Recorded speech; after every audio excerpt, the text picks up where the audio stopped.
give advice to a contractor or service provider who is building a business in order to sell it later. How do you build a sellable business? Because so many businesses are not sellable. It's this owner operator. You're the employee of your business. People say they want to sell it, but nobody would buy it because you are the business. It's something I run into all the time as I'm looking at acquiring businesses. And I've got a business I'm looking at right now that I just talked to my business partner this morning, and we're going to pass on it. They're doing about $5 million. They make $1 million every year. It's all subcontractors. The guy does roofing, siding, and masonry. Wow. And he's got his crews. Basically, he's got this great marketing machine, but he wants $3.5 million for it, which. And he makes $1 million, so he makes $1 million. 3.5 times net. It's not an unreasonable ask, but there's no asset. Like I'm buying lead flow, and I could come up with a pricing structure. They are the business, so without them, he is the business. His phone is the business, and there are a lot of people who have a hard time wrapping around the difference between. They know an employee is different than having an asset and having a business, but they're miscategorizing where someone who is self-employed falls.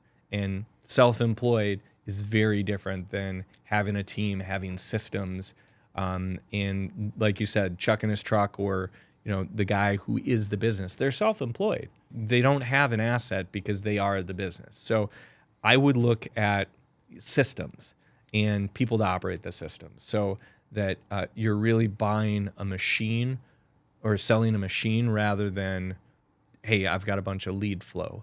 So when I look at buying a business, a kind of informal metric I use to put a value on it is how many people in that business would need to be hit by a bus for it to fail. I call it a bus number.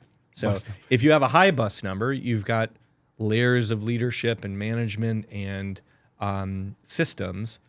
And if you have a low bus number, you've got a guy who is the business. And if they get hit by the bus, it's super, super fragile, and the business probably falters.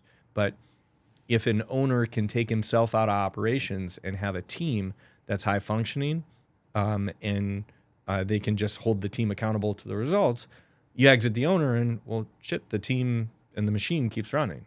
That's a business that's worth a lot more. The other thing would be stickiness of revenue. Are there ways to get reoccurring revenue where you really have a customer rather than a transaction? I want to throw variable to to the business you just described. So same business, $5 million revenue, people running it right now, pocketing $1 million every year.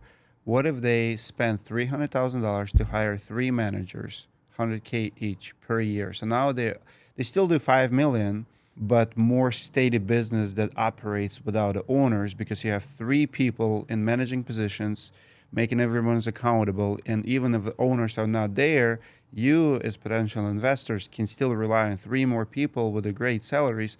Would that business worth more to you? And absolutely. And it's crazy because people would say, well, why don't you just buy the one business and put 3 leaders in place? It's hard. That's hard. That's hard. And if I'm going to do all the hard work, it's a lot less fun to buy. But I would absolutely consider a business that, if the owner truly is just conducting the orchestra, not playing all the instruments, and they've got a team in place. Even with the lesser revenue, it's still worth more money. Would you agree? 100%. I would love to own the business that this guy's built that's, doing $5 million and making $1 million every year. I just can't justify paying millions of dollars for it. I would have a very easy time putting a value on something that makes $700,000 every year, has a stable team in place. It's just a question of do I have an interest in the industry and how it's night and day. Love it. And that's what I tell people when they ask me, because so many people in our industry at least, they trying to do it all. They trying to wear all the hats. And the challenge with that is when you wear all the hats, you don't have a business. You are the business, and you don't have a sellable business. So yeah, you make more money. And some people are not willing to hire more people to make less. They don't want to share. But the challenge is you don't have to share. You don't have to show profit. You can write it off every year. But then you also don't have anything to sell. You don't have anything to pass to your kids because your kids will have to get a full-time job in your business Yeah. to do what you do. Well, That's the hardest thing. You're self-employed and you've got great income, but a lot less wealth. If you have an asset that is self-sustaining and prints money every year, but doesn't take up all your time because you're not the only one in the business, that's the makings for wealth. Love it.